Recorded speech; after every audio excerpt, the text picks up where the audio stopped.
very warm welcome to our end-of-week news bulletin. My name is Sergeant Patience Asambu.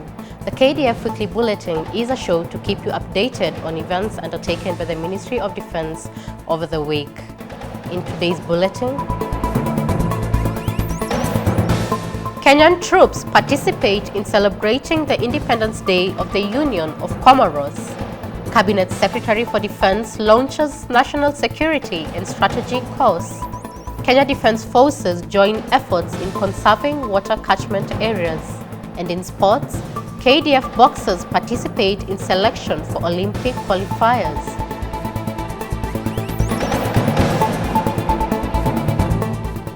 And to start us off in our news today, His Excellency Honorable Dr. William Samoei Ruto, the President of the Republic of Kenya and Commander-in-Chief of the Defense Forces, joined the Union of Comoros as they marked the 48th anniversary of their Independence Day.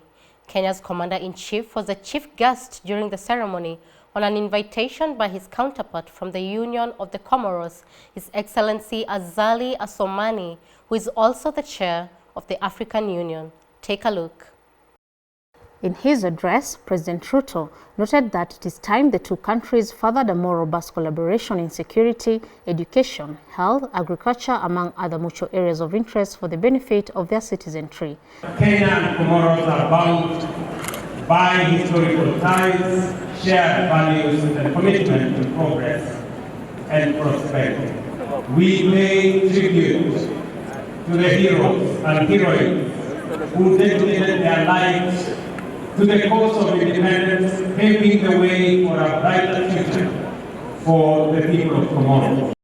Kenya Defense Forces, as well as the National Army for Development of Comoros, mounted a joint guard of honor alongside other security agencies from Comoros. Honorable Aden Duale, Cabinet Secretary for Defense, underscored the government's commitment to continue dedicating resources to empower senior leaders, policy advisors, and decision makers in the management of national defense and security. The CS made these remarks when he officially launched the National Security and Strategy Course 26 of 2023-2024 at the National Defense College at Karen, here in Nairobi. Speaking during the event, the CS noted that the global security space continues to witness a myriad of challenges, including cyber attacks and information warfare, saying such threats had become inherently ambiguous, posing a gap between peace and war paradigms. Here's more on the story. Honorable Duale further noted that Kenya sits at the confluence of the Great Lakes region and the Horn of Africa, a space renowned for protracted and multifaceted security challenges. He urged the course participants to approach the studies with an open mind while having the audacity to objectively challenge the current assumptions. Being the next generation of strategic thinkers and policy advisors you have gathered here, I urge you to approach the studies here with an open mind. You must have the audacity to objectively challenge your current assumptions relative to the theories that will be discussed during the course. The CS also challenged the participants to gain sufficient depth in the orchestration of the instruments of national power to mitigate the multiplicity of existential threats confronting the world today and into the future. The Kenya Defense Forces held its 6th annual Medical Consultants Workshop, which was aimed at sustaining gains made in the ministry's HIV epidemic control at Naivasha, Nakuru County. Major General Dr. George Nganga, Director of Medical Services, presided over the two-day event, commending the efforts of the integration program and specifically the unwavering support of the President's emergency plan for AIDS relief. There's a lot of gains over the 4 decades, and I must appreciate the gains we have gained from the support. Major General Nganga observed that despite the significant strides, HIV epidemic remains a persistent health problem that affects efficiency among infected personnel. It is against this backdrop that consultants identified gaps and proposed sustainable solutions towards preventive activities in operations and peacetime locations. Staff Officer 1, Infections and Diseases, Lieutenant Colonel Kuyo, called upon commanders to be actively involved in people living with HIV support groups, as well as utilize trained personnel to educate others on healthy living and preventive measures. On matters training, Brigadier Sankale Kiswa, Commander Kenya Navy Fleet, presided over the graduation ceremony of the junior leadership course participants at the Kenya Naval Training College in Mtongwe, Mombasa. In his address, Brigadier Kiswa congratulated the service members for completing the course and urged them to consistently apply the knowledge and skills acquired during the training in their duties. Here's more on the story.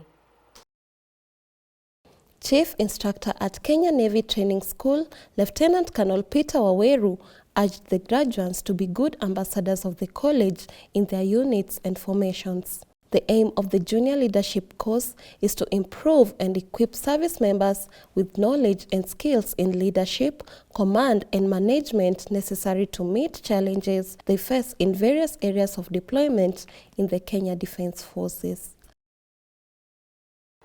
In greening the environment, the Kenya Army troops from the 9th Battalion Kenya Rifles joined His Excellency Honorable Dr. William Samoei Ruto, the President of the Republic of Kenya and Commander-in-Chief of the Defence Forces, and other environment conservation stakeholders in a tree planting exercise during the 7th edition of the annual Kaptagat tree planting exercise in Elgeyo Marakwet County. Speaking during the tree planting drive, President William Ruto urged the stakeholders to upscale environment reclamation, rehabilitation, and conservation on degraded ecosystems. Our reporter has more on the story. The tree planting drive saw over 30 indigenous tree seedlings of different species planted. The Kaptagat tree planting program is an annual event that is geared towards rehabilitation of the Kaptagat forest ecosystem. The environment conservation efforts are in line with the Commander-in-Chief's 15 billion tree restoration plan by 2032. In other news, Honorable Aden Duale, the Cabinet Secretary for Defense, hosted the special representative of the United Nations Secretary General and the head of the United Nations Organization Stabilization Mission in the Democratic Republic of Congo, Ms. Bintu Keita, on a courtesy call at the Defense Headquarters here in Nairobi. During the meeting, the two leaders discussed an array of issues, including the security situation in DRC, where Kenya has deployed troops under the United Nations Organization Stabilization Mission, as well as the East African Community Regional Force, with an aim of finding peace and stability in the region. The CS reaffirmed Kenya's commitment to support the ongoing peace efforts in the Democratic Republic of Congo by providing humanitarian support and protecting civilians against the imminent threat posed by armed militias. Here's more on the story. Honorable Duale affirmed that Kenya's participation in the peace support operations is well documented on the global map as a leading troop contributing country since 1979.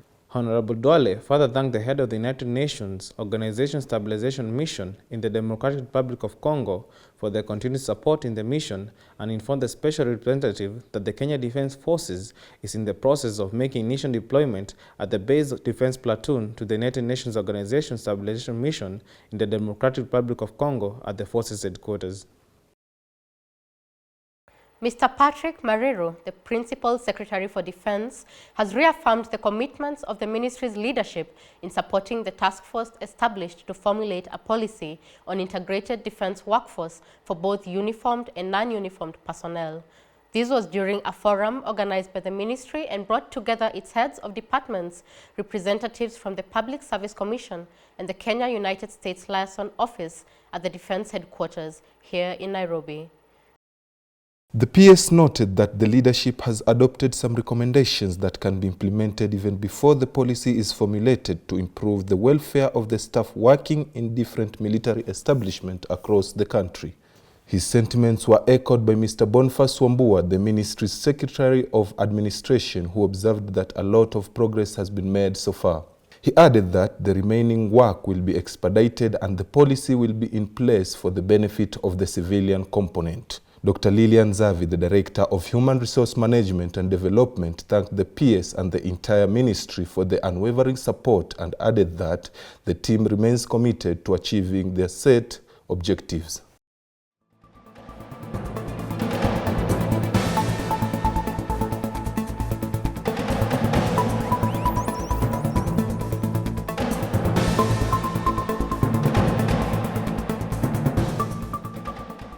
In our sports news today, the Kenya Defence Forces boxers registered a stellar performance on the final day of a 3-day national boxing selection trials for Olympic qualifiers held at Charter Hall here in Nairobi. Super heavyweight category saw skillful lance bombardier Fred Ramogi make studious ring run while bombarding Douglas Sagali from Trans Nzoia County with deadly jabs to win the match on a unanimous points verdict. The 92 kilograms heavyweight competition was an all-Kenya Defence Forces affair, with Senior Private Peter Abuti narrowly overpowering Hezron Maganga from the Ministry of Defence 3-2 in the final verdict. In the women competition, Senior Private Fraser Anyango from the Kenya Defence Forces easily subdued Teresia Wanjeru from the prisons, winning the game on an unanimous decision from the judges. A total of 9 boxers from the Kenya Defence Forces were selected to represent Kenya in the Olympic qualifiers later this year. Thank you for watching.